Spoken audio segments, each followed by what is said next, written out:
एक बार पुनः स्वागत है बच्चों फिजिक्स इट्स इजी में। और हम बात कर रहे हैं कक्षा 12 के अध्याय 9 किरण प्रकाशिकी पर। इसके पिछले वीडियोस में हमने प्रकाश के परावर्तन से संबंधित घटनाओं पर बात किया था।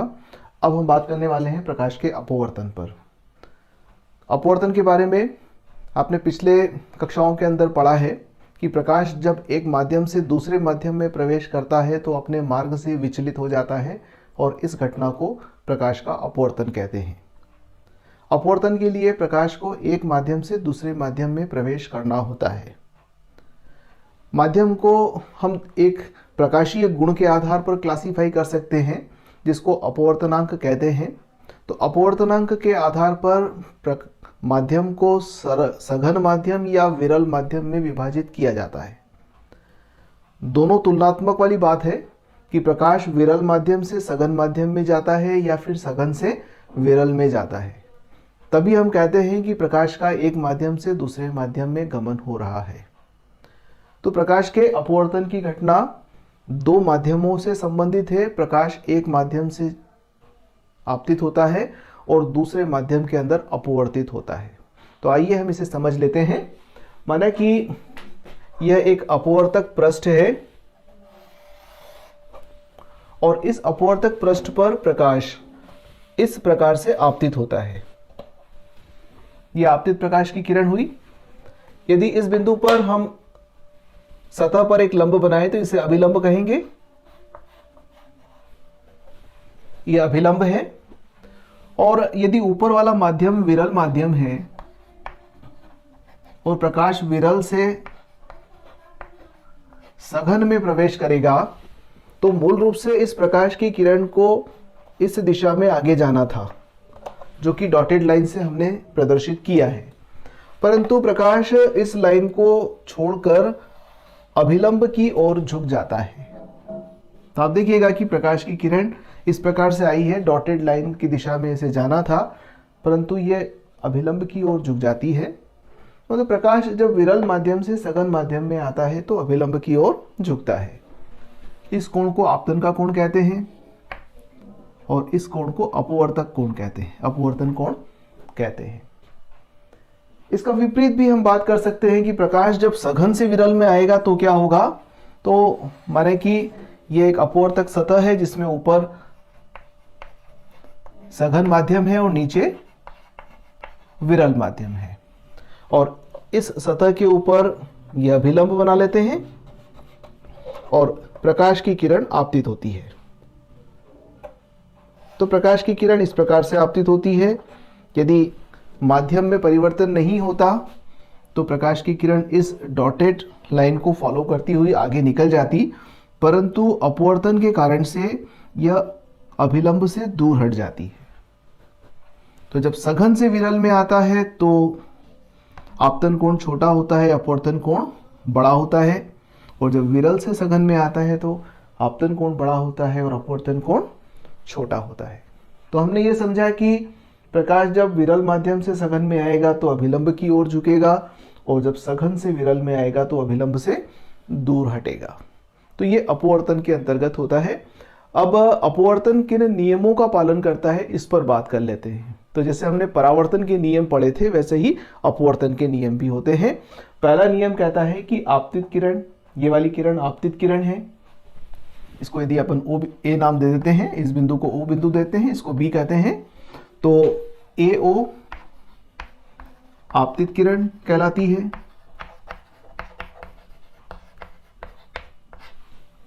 ओ आपतन बिंदु है।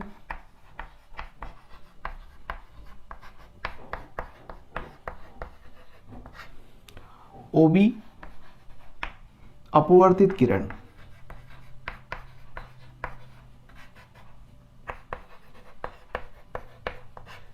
ओ बी अपवर्तित किरण। एम एन अभिलंब।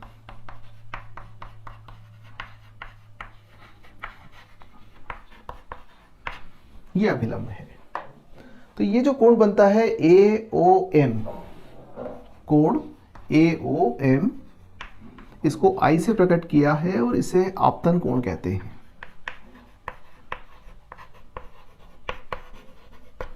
इसी प्रकार से कोण NOB R से प्रकट किया गया और इसको अपवर्तन कोण के नाम से जानते हैं।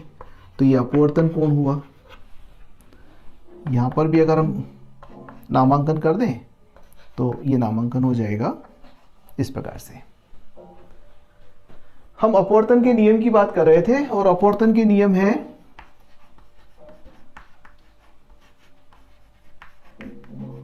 पहला नियम कि आपतित किरण, अभिलंब तथा अपवर्तित किरण तीनों एक ही तल में पाए जाते हैं। अर्थात OA या AO, MN तथा OB एक ही तल में उपस्थित होंगे। तो ये पहला नियम अपवर्तन का। दूसरा नियम कहता है कि आपतन कोण की ज्या अर्थात साइन आई और अपवर्तन कोण की ज्या यानी कि साइन आर, इन दोनों का अनुपात एक स्थिरांक होता है।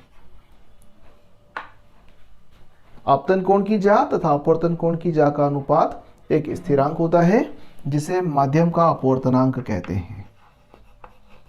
माध्यम का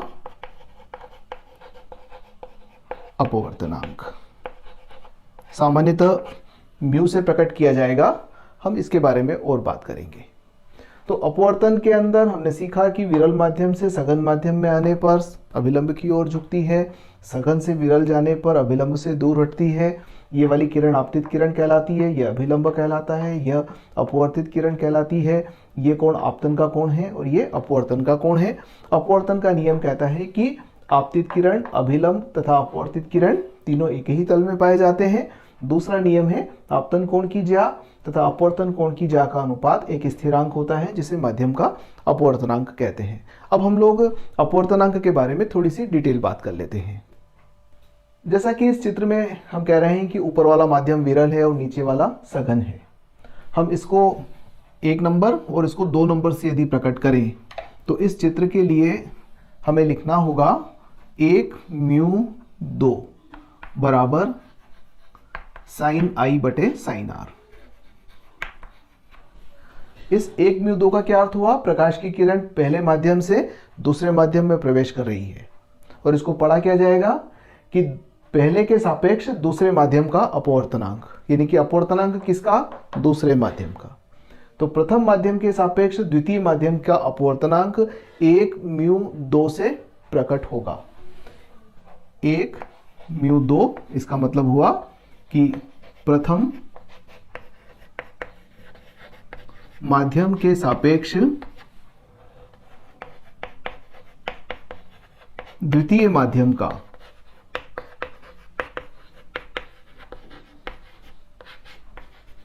अपवर्तनांक। आई थिंक क्लियर हो गया होगा कि अपवर्तनांक जब हम बात करेंगे तो पहला माध्यम क्या है और दूसरा माध्यम क्या है, इन दोनों पर हमें ध्यान रखना होगा। हो सकता है कि हम विरल के सापेक्ष सघन माध्यम के अपवर्तनांक की बात कर रहे हों, सामान्यतः यही होता है। पर कभी ऐसा भी हो सकता है कि हम सघन माध्यम के सापेक्ष विरल माध्यम के अपवर्तनांक की बात कर रहे हों। तो लगभग हम बात तो यही करते हैं कि विरल माध्यम के सापेक्ष सघन माध्यम की। तो इस बात को हम थोड़ा और डिटेल करें तो यदि विरल माध्यम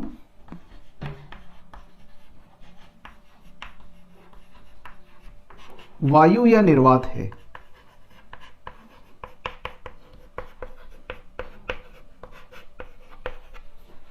तो अगर पहला वाला माध्यम मान लिया जाए कि या तो हवा है या फिर निर्वात है, तो उस स्थिति के अंदर फिर हम इसको एक को लिखने की आवश्यकता नहीं होगी। तो 1 म्यू 2 को हम प्रकट करेंगे म्यू 2 से। म्यू 2 मतलब दूसरे वाले माध्यम को हम यहां पर रख सकते हैं और यह कहलाएगा कि दूसरे वाले माध्यम का निरपेक्ष अपवर्तनांक ये हो जाएगा द्वितीय माध्यम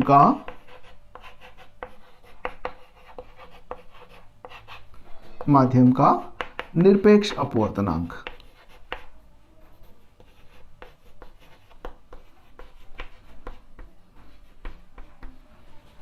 तो द्वितीय माध्यम का निरपेक्ष अपवर्तनांक, उससे तात्पर्य हुआ कि प्रथम माध्यम अनिवार्यतः क्या है, वायु है या निर्वात है। अर्थात प्रकाश की किरण यदि वायु या निर्वात से किसी अन्य माध्यम में प्रवेश करती है तो हम अन्य माध्यम के अपवर्तनांक की बात कर रहे हैं। जैसे कल्पना कीजिए कि प्रकाश की किरण हवा से पानी में आती है तो जो अपवर्तनांक होगा वो पानी का होगा।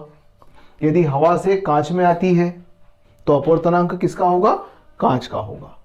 परंतु यदि पानी से कांच में आती है तो उस स्थिति में पहला माध्यम क्या हो गया, पानी, दूसरा माध्यम क्या हो गया, कांच। तो यहां फिर हम इस तरह की बात करेंगे कि 1μ2 यानी कि पानी के सापेक्ष कांच का अपवर्तनांक। तो ये सापेक्ष अपवर्तनांक और ये हुआ निरपेक्ष अपवर्तनांक। तो आई थिंक क्लियर हो गया होगा कि अपवर्तनांक को हम दो प्रकार से परिभाषित कर रहे हैं, सापेक्षिक अपवर्तनांक और निरपेक्ष अपवर्तनांक। जब प्रथम माध्यम यानी कि प्रकाश पहले वायु या निर्वात में गमन करता है, उपरांत वो दूसरे माध्यम में प्रवेश करता है, तो प्रथम माध्यम वायु या निर्वात हुआ, तो वायु या निर्वात के सापेक्ष अन्य माध्यम का अपवर्तनांक निरपेक्ष अपवर्तनांक कहलाता है। उसको सिर्फ हम म्यू से रिप्रेजेंट कर सकते हैं। यहां पर जैसे म्यू डब्ल्यू लिखा है तो ये पानी का अपवर्तनांक, पानी का अपवर्तनांक को प्रकट करता है। पानी का अपवर्तनांक होता है 4/3 या 1.33।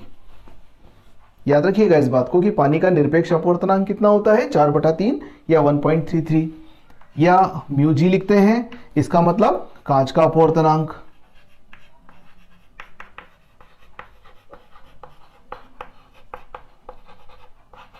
और इसका मान होता है 3/2 या फिर 1.5। सामान्यतः कांच का निरपेक्ष अपवर्तनांक 1.5 लिया जाता है, पानी का निरपेक्ष अपवर्तनांक 1.33 लिया जाता है। तो यह पानी या कांच के अपवर्तनांक हुए। पर यदि हम ऐसा लिखते हैं WμG, इसका मतलब हुआ कि पानी के सापेक्ष कांच का अपवर्तनांक, पानी के सापेक्ष कांच का अपवर्तनांक। तो ये हमने बात किया कि निरपेक्ष अपवर्तनांक किसे कहेंगे, सापेक्ष अपवर्तनांक किसे कहेंगे।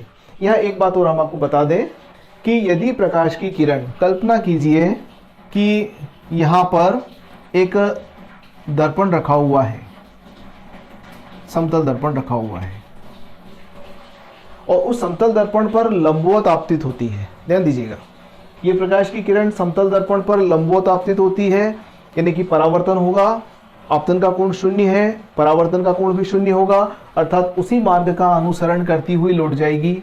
यानी कि प्रकाश की किरण ऐसे आई तो इसी मार्ग से लौटकर वापस यहां पर आ गई। पहले घटना क्या हो रही थी, प्रकाश विरल से सघन में आया, फिर परावर्तन हुआ, और परावर्तन होने के बाद में अब सघन से विरल में जाएगा। तो इस प्रकाश की किरण को जाना ऐसे था, अपने मार्ग से विचलित नहीं होती तो सीधे निकल जाती, परंतु जब सघन से विरल में जाएगी तो अविलंब से दूर हटेगी, और दूर हटने के कारण से ये प्रकाश की किरण इस मार्ग का अनुसरण करती हुई लौट जाएगी। इसका मतलब ये हुआ कि द्वितीय स्थिति में ये वाला कोण आपतन का कोण हो गया और ये वाला कोण हो गया अपवर्तन का कोण। अब जब परावर्तन हुआ तो परावर्तन के बाद पहला माध्यम सघन है और दूसरा माध्यम विरल है। तो यदि इस स्थिति में हम बात कर रहे हैं तो यदि 1μ2 को हमने लिखा है sin i बटे sin r, तो 2μ1 क्या हो जाएगा। अब देखिए 2μ1 यानी कि दूसरे माध्यम से पहले माध्यम में प्रवेश करना है, तो यहां पर ये आपतन कोण हो जाएगा और ये अपवर्तन कोण हो जाएगा। तो इससे आप लिखोगे sin r बटे sin i। अब इन दोनों की यदि तुलना कर लें तो क्या हो जाएगा, यहां मिलेगा हमें 2μ1 बराबर 1/1μ2। अर्थात दूसरे माध्यम के सापेक्ष पहले माध्यम का अपवर्तनांक पहले माध्यम के सापेक्ष दूसरे माध्यम के अपवर्तनांक का व्युत्क्रम होता है। तो ये हमने अपवर्तनांक के बारे में बात किया। इस वीडियो में इतना ही। अगले वीडियो में फिर मिलते हैं अपवर्तन के कुछ उदाहरणों के साथ में। धन्यवाद।